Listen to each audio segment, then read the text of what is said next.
Students of class third, आज हम पढ़ेंगे हिंदी का पाठ 10 भगवान की देन। माधो मेरा प्यार का नाम था, यह मेरा असली नाम नहीं था। यानी कि माधो उसका रियल नेम नहीं था, लेकिन मुझको अपना यही नाम अच्छा लगता था। यानी जैसे हमारा नेम होता है, जो एक पार्टिकुलर नेम होता है, जैसे स्कूल वगैरह में चलते हैं और एक घर पे किसी भी नाम से बुला लिया जाता है, ऐसे ही माधो को घर पे प्यार से माधो बुलाती थी। ये उसका असली नाम नहीं था और उसे ये अपना नाम अच्छा लगता था। मैं अपने नाना नानी के साथ रहता था, वो अपने नाना नानी के साथ रहता था। उन्होंने ही मुझे लाड़ प्यार से पाला था।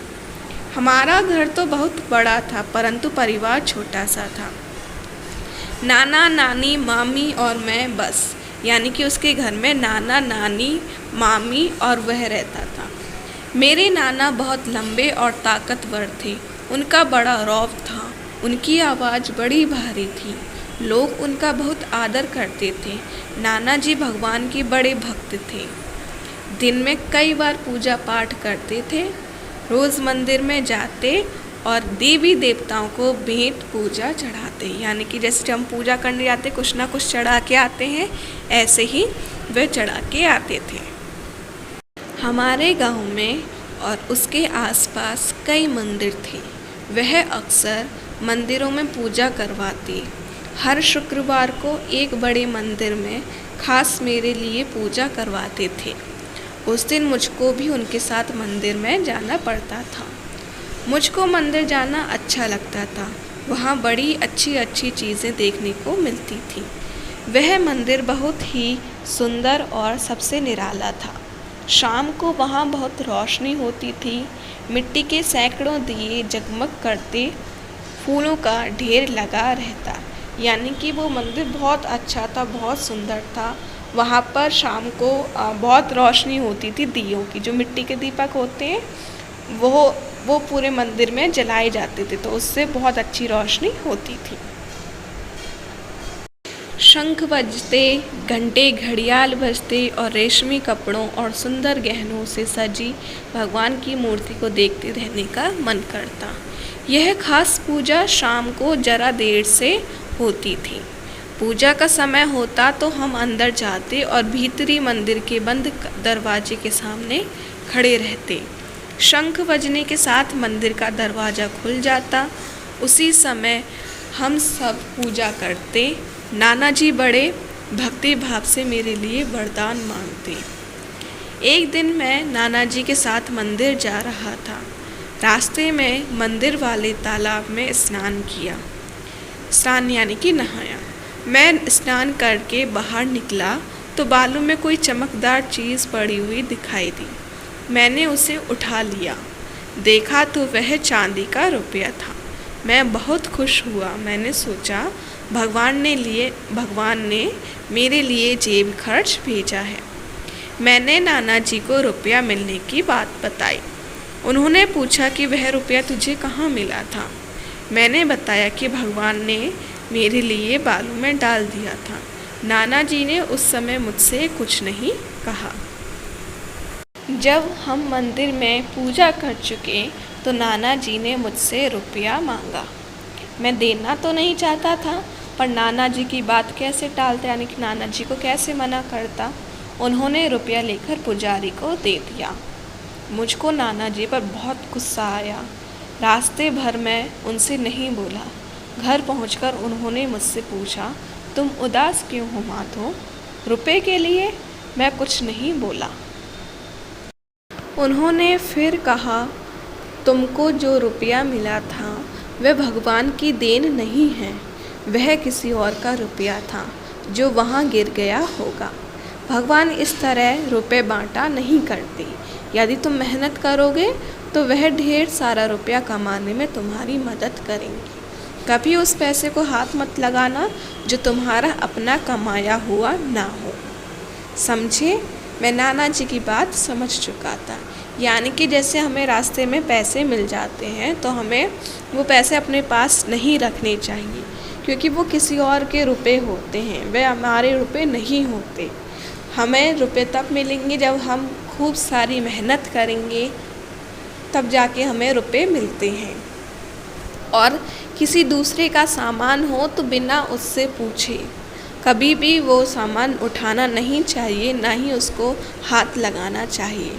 भले रास्ते पे आपको रुपए मिले, वो रुपए नहीं उठाने चाहिए क्योंकि वो आपके नहीं हैं। इसलिए ये ध्यान रखना हमेशा कि दूसरों की चीज़ों को कभी भी बिना पूछे नहीं उठाते, बिना पूछे उसे छूते नहीं हैं। इस से संदेश हमें ये मिलता है, हमें पराई वस्तु या चीज़ को नहीं छूना चाहिए। पराई यानी कि दूसरों की जो चीज़ें होती हैं उनको।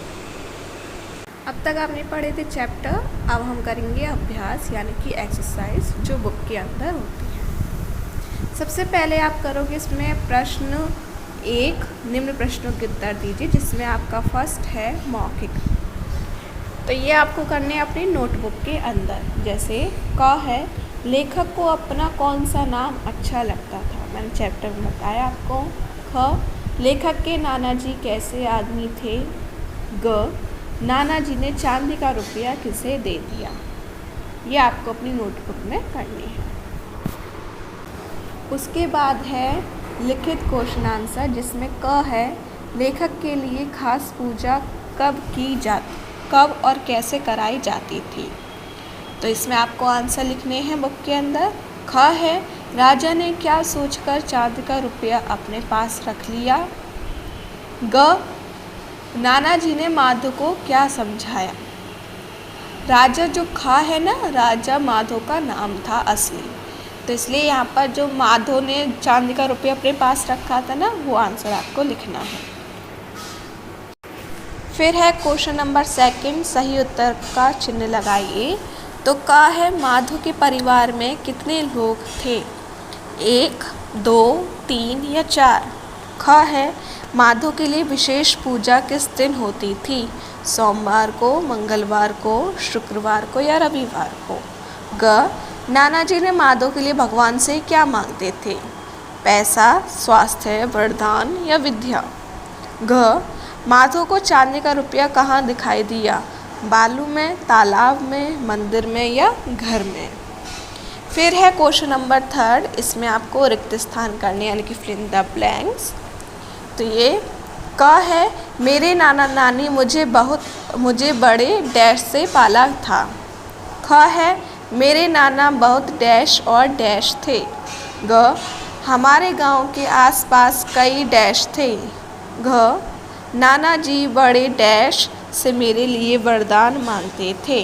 ण, रास्ते में मंदिर वाले तालाब में हमने डैश किया। च, कभी उस पैसे को हाथ मत लगाना जो तुम्हारा डैश हुआ ना हो। फिर है क्वेश्चन नंबर 4, सही वाक्य के सामने सही और गलत वाक्य के सामने गलत का निशान। क है, माधो मेरा असली नाम नहीं था, सही या गलत। ख, नाना नानी ने मुझे बहुत बड़े लाड़ प्यार से पाला था, सही या गलत। ग, हमारे गांव में और उसके आसपास एक ही मंदिर था, सही या गलत।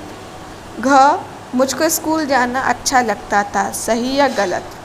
ण, यह खास पूजा शाम को ज़रा देर से होती थी, सही या गलत। उसके बाद है मैचिंग्स, जिसमें क्वेश्चन नंबर 5, जिसमें आपको क्या करना है, मैचिंग्स। का है बड़ा का क्या होगा, नाना, घर, परिवार, कपड़े या गहने।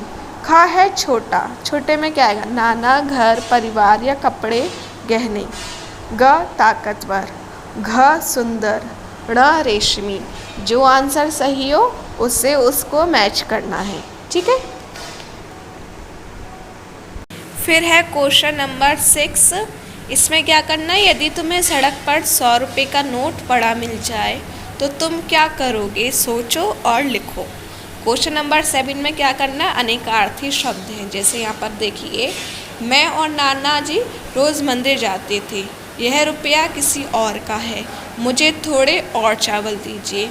तो ऊपर जो ये सेंटेंस आपने पढ़े, इसमें अलग अलग अर्थों में और जो शब्द है जो हाईलाइट हो रहा है ब्लू कलर में, इसका प्रयोग किया गया। तो पहले वाक्य में साथ के अर्थ में, जिसे और का यूज़ किया गया साथ में, जैसे मैं और नाना, यानी कि वो अपने नाना जी के साथ। दूसरे वाक्य में अन्य, जैसे कि यह रुपया किसी और का है, यानी कि किसी दूसरे का। फिर है थर्ड में है मुझे थोड़े और चावल दीजिए। तो यहाँ और जो है वो मात्रा के रूप में कि मुझे इतने चावल दीजिए। इसी तरह से आपको क्या करने हैं, और शब्द का यूज़ करना है और ऐसे ही 3 सेंटेंस आपको बनाने हैं। ठीक है। फिर है क्वेश्चन नंबर 8। इसमें क्या है, संज्ञा शब्दों को उनके उपयुक्त विशेषण शब्दों के साथ मिलान कीजिए। यानी कि एक तरफ आपके संज्ञा शब्द हैं क ख ग में और दूसरी तरफ उनके विशेषण हैं। तो का परिवार, परिवार का क्या होगा, फिफ्थ छोटा सा। खा आवाज़, आवाज़ का होगा फोर्थ भारी।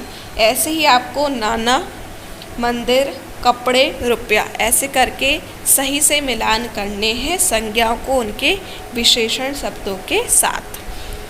अब नेक्स्ट क्वेश्चन है आपका क्वेश्चन नंबर 9। इसमें क्या है, यहाँ पर आपको सारे पुल्लिंग दे रखे हैं। अब इनके आपको स्त्रीलिंग बनाने हैं। जैसे का है नाना, तो नाना का क्या होगा, नानी। ऐसी ख मौसा का लिखना है। ग भाई, घ सास, ण माता, च चाचा, छ फूफा, ज पति। इन सब के आपको स्त्रीलिंग शब्द लिखने हैं। ये हुआ आपका चैप्टर फिनिश।